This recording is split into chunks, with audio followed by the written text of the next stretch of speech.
आज के इस पावन शुभ अवसर पर आप सभी नमोकार तीर्थ पर गुरु पूर्णिमा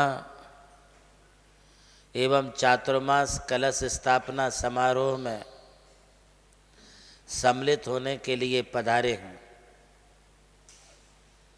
आज का यह पावन शुभ अवसर गुरु के चरणों में समर्पित होने का दिन है।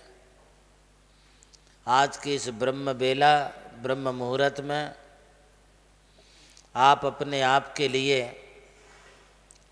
जिस तरह गौतम ने अपने आप को महावीर के चरणों में समर्पित कर दिया था, एवं सदैव सदैव के लिए वे भगवान महावीर के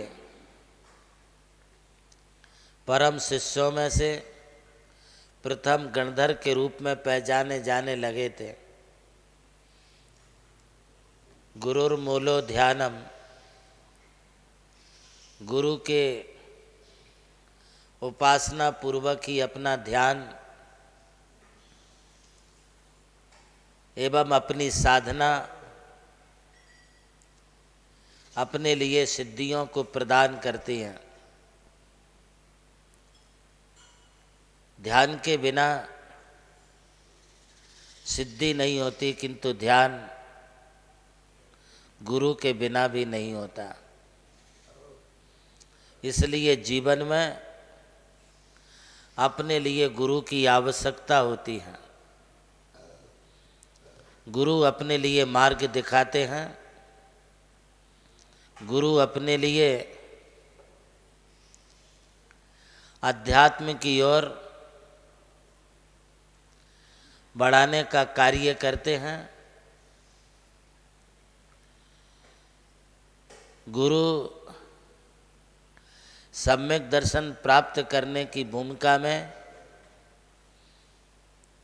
सबसे पहले गुरु देशना का और देशना लब्धि के लिए कारणभूत यदि कोई बनते हैं तो वह अपने गुरु बनते हैं।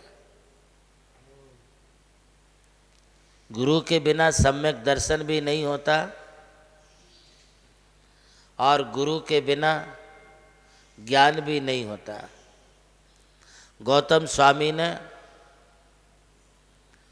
गुरु को पाया, सम्यक दर्शन हो गया, भगवान महावीर को पाया, उनकी श्रद्धा जागृत हो गई। भगवान महावीर स्वामी को पाया, गौतम स्वामी के लिए द्वादशांग का ज्ञान प्राप्त हो गया और भगवान महावीर स्वामी को पाया तो उनके लिए समीचीन सम्यक चारित्र की प्राप्ति हो गई। एक गुरु के मिलने पर रत्नत्रय की प्राप्ति हो गई और यह रत्नत्रय हमारी आत्मा का स्वभाव है। रत्नत्रय आत्म स्वरूप है। रत्नत्रय को धारण करते वक्त वह आत्मा विराग विचय धर्म ध्यान को प्राप्त होती है। विराग विचयम, जिसमें वैराग्यता की ओर बढ़ा जाए। विराग हो संसार से, वैराग्य हो संसार के विषय भोगों से और वैराग्य हो इस नश्वर काया से, नश्वर शरीर से। यह विचार करते हैं कि ये संसार क्षणभंगुर है, नाशवान है, यह संसार किसी का घर नहीं है। ऐसा विचार करते हुए सर्वथा संसार का जितना ऐश्वर्य है, संसार के जितने विषय है, संसार का जितना वैभव है,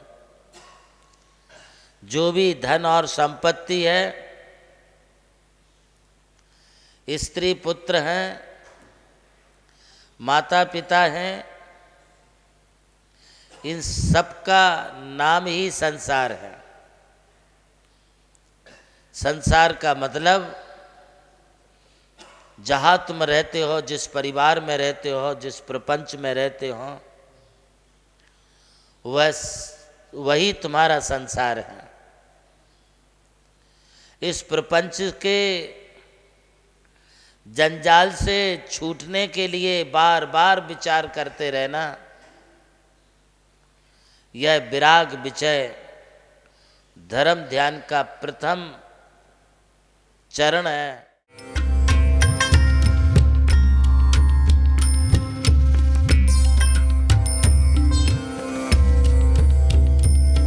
जैन धर्म केवल धर्म नहीं, जन जन का धम है।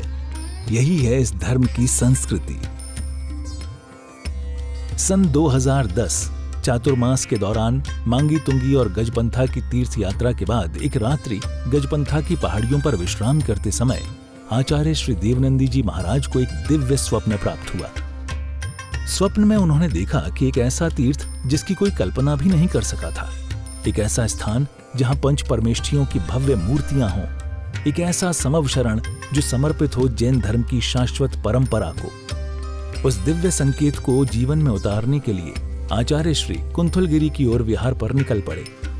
वहां एक श्रद्धालु ने अपनी भूमि पूज्य गुरुदेव को समर्पित की और यहीं से आरंभ हुई मुंबई आगरा हाईवे NH3 स्थित णमोकार तीर्थ के निर्माण की महायात्रा। ये वही भूमि है जिसे राम टेकड़ी कहा जाता है, जहां भगवान रामचंद्र जी ने 12 लाख वर्ष पूर्व तपस्या की थी। आज यही भूमि बन रही है जैन संस्कृति का जीवंत प्रतीक णमोकार महातीर्थ। यहां बन रही है 51 फीट ऊंची अरिहंत परमेष्ठी की मूर्ति, चारों दिशाओं में 31-31 फुट ऊंची अन्य परमेष्ठियों की मूर्तियां।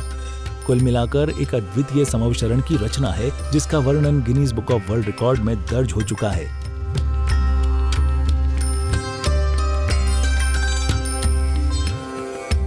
इस भव्य मंदिर जी में स्थापित किए जा रहे हैं 24 तीर्थंकरों के 24 मंदिर, पंचमेरु, नंदीश्वर द्वीप, नवदेवता और 64 रिद्धि मंदिर, सप्तऋषि मंदिर और गोमटेश्वर बाहुबली, संवेद शिखर जी की झलक और क्षेत्रपाल मंदिर। यहाँ पर अब तक 250 से अधिक कमरे निर्मित हो चुके हैं, जिनमें 75 साधु साध्वियों के लिए एवं यात्री निवास आधुनिक सुविधाओं से युक्त है। AC रूम, भोजनशाला, कैंटीन और विशाल गुरु मंदिर। णमोकार तीर्थ का भूमि पूजन 8 फरवरी 2014 को संपन्न किया गया था और आज लगभग 10 लाख स्क्वायर फीट से अधिक निर्माण पूर्ण हो चुका है और अब यह दिव्य तीर्थ अपने चरम आयोजन की ओर अग्रसर है। 2026 में जिन शासन के वरिष्ठतम आचार्य परम पूज्य साधना सम्राट गणाधिपति गणधराचार्य श्री कुंथु सागर जी महाराज के सानिध्य में एवं परम पूज्य प्रज्ञा श्रवण सारस्वताचार्य श्री देवनंदी जी महाराज की प्रेरणा एवं निर्देशन में 400 से अधिक साधुओं की उपस्थिति में आगामी 6 से 13 फरवरी 2026 में णमोकार तीर्थ का भव्याति भव्य अंतर्राष्ट्रीय पंच कल्याणक प्रतिष्ठा एवं महामस्तकाभिषेक महोत्सव का आयोजन होने जा रहा है। खुल रहा है पुण्य का द्वार, जो करेगा भव पार।